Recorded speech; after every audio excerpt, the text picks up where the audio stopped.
allez bien? Toujours et vous? Oui, très bien. Vous avez refait votre déco? Oui, pour Halloween, il y a des petites araignées. Mais surtout? Et il y a également Jigsaw. Excusez-moi, je galère. Très bien, donc qui dit Halloween dit horreur, dit série horrifique. De quoi Oui. parlons-nous aujourd'hui? On va parler de la chute de la maison de Usher. Ça se passe sur quelle plateforme? Sur Netflix. Le public? C'est tout récent, 16 ans et plus. Le nombre d'épisodes, la durée? Oui, alors il y a 8 épisodes d'une durée d'environ 1 heure, à savoir le tout dernier, 1 heure et quart. C'est réalisé par qui? C'est réalisé par Mike Flanagan. Ah, il est connu lui. Qu'on connaît très bien, qui a fait en film Dr. Sleep, Jessie, Pas un bruit, Ouija les origines du mal, bref, on l'aime beaucoup. Et en série sur Netflix, les Haunting of Hill House of Bly Manor, il a fait également Sermon de minuit et il a fait aussi Midnight Club. T'avais bien aimé Sermon de minuit? Ah ouais, trop bon. C'était Toi très aussi, bien, hein? ouais. Ouais. Un peu moins les Outing Manor Ah, et tout j'avais ça, adoré, ouais. Alors, on rappelle que cette série est tirée d'une nouvelle d'Edgar Allan Poe, qu'on va pas présenter parce qu'il est quand même assez connu. Ça s'est inspiré, mais ça rejoint pas trait pour trait la nouvelle. Et pour ceux qui sont intéressés, ça a été traduit par Baudelaire, Charles Baudelaire. Intéressant. Voilà. Donc les acteurs, s'il te plaît. Oui, alors nous avons Ruth Codd, qui a joué dans Midnight Club. Nous avons aussi Bruce Greenwood, qui est le personnage vraiment principal de la série, qui a fait Star Trek et d'autres. Carl Lumbly, qui a fait Mantis, une ancienne série.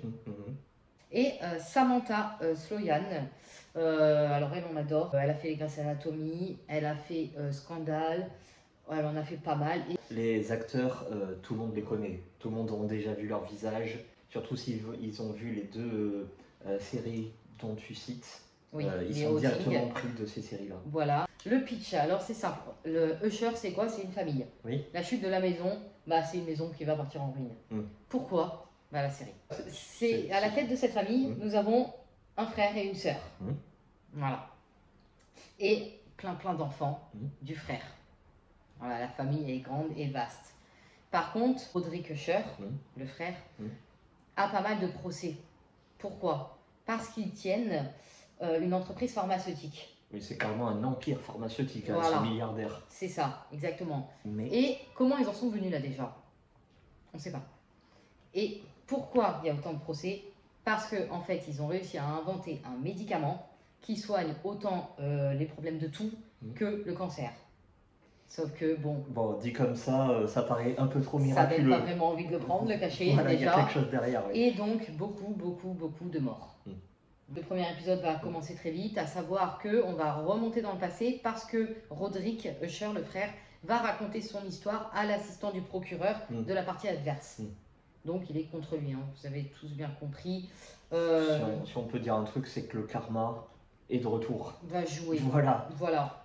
Il a semé le vent, il a la tempête. Est-ce que c'est vraiment mérité? Ah bah oui. Merci pour ce pitch. Oui, qu'en avez-vous pensé? Bah moi j'ai bien aimé. J'ai bien aimé parce que les acteurs sont bons. L'intrigue est plutôt bonne. On a toutes les réponses, ça fait plaisir. À la fin, tout est répondu. Oui. Voilà. Et tout est compréhensible et ça c'est bien. Par contre, il y a un souci dans le rythme. Voilà. C'est-à-dire que c'est ultra prévisible. Les épisodes sont planifiés à l'avance. On sait, bon, on va le dire, hein, chaque épisode est consacré à un enfant et on sait pertinemment comment ça va se finir. Et ça, à la longue, c'est un peu pénible. Donc ça s'essouffle, mais arrivé au dernier épisode, ça reprend de l'énergie. Et le final est très bon. Surtout avec le Joker. J'en dirai pas plus, mais lui, il est marquant. Voilà.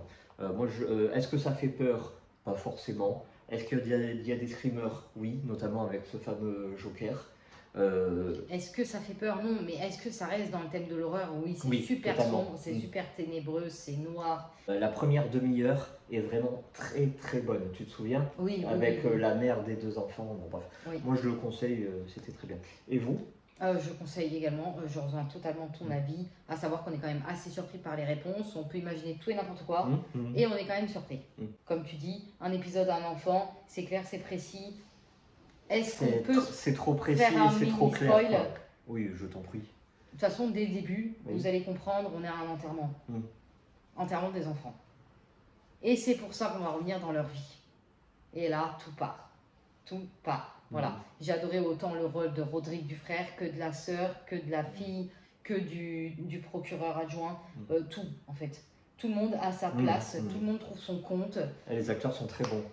C'est très bien retranscrit, on est vraiment immergé, surtout quand on repart dans le passé. Et attention, on ne se perd pas dans les dates. Ah non, et ça c'est génial, on arrive trop bien à suivre le fil. Et moi je préciserai qu'il y a un monologue à la fin de Madeleine, qui est la sœur. Il y a un monologue à la fin du 8e épisode. Franchement, faut l'entendre, parce qu'elle remet en place certaines choses, certaines vérités. C'est en annexe de l'intrigue, hein, c'est... Voilà. Bon, c'est ça, une petite moralité cachée. C'est pas la moralité surnaturelle ou horrifique. Non, c'est une moralité qui est bien ancrée dans la société actuelle. Exactement. Société consumériste, etc. Bon, bref. Conseilles-tu ou pas ? Je conseille. Surtout en cette période. Allez-y, c'est parti. Totalement. Bon, merci beaucoup. Merci pour cette découverte, c'est grâce à vous. Avec vous, vous avez découvert Preacher. Oui. Alors, 2023, ça vient de sortir, mais il y a déjà 4 saisons. Et en fait, c'est sorti en 2016, mais aux États-Unis. Début, j'adore. 2 épisodes, je suis fan. C'est un prêtre un peu retors. C'est un prêtre du mauvais côté. Oui, voilà. À la base, c'est le mal. Il essaye de faire le bien. Va-t-il réussir ? Merci à vous. Merci. Et à bientôt. À très vite.